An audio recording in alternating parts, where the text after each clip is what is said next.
Just as we started getting a nice harvest of peas from the garden, something new showed up, and not in a good way. While I was picking peas this morning, I noticed tiny yellow specks in the pods. After a bit of research, it turns out this is most likely the pea weevil, which, confusingly, isn't a real weevil at all. The good news, like pandas, it seems to stick to one very specific food source. The bad news, that food is our peas. Now, if you look closely, you can see the pods covered in what are probably eggs or maybe larvae. Either way, not great. And since we don't use chemicals, there's only one thing to do: remove the food source.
So for now, no more peas.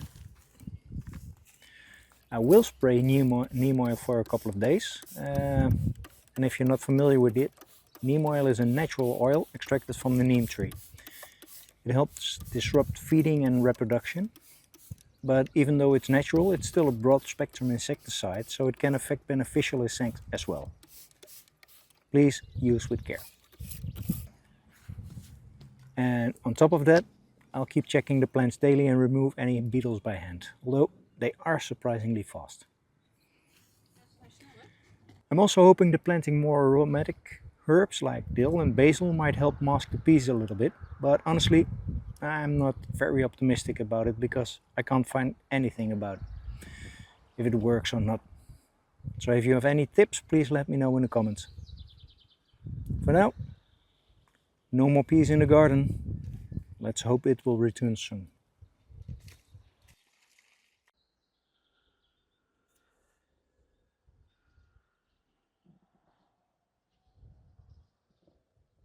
Thanks for watching. See you in the next one. Bye bye.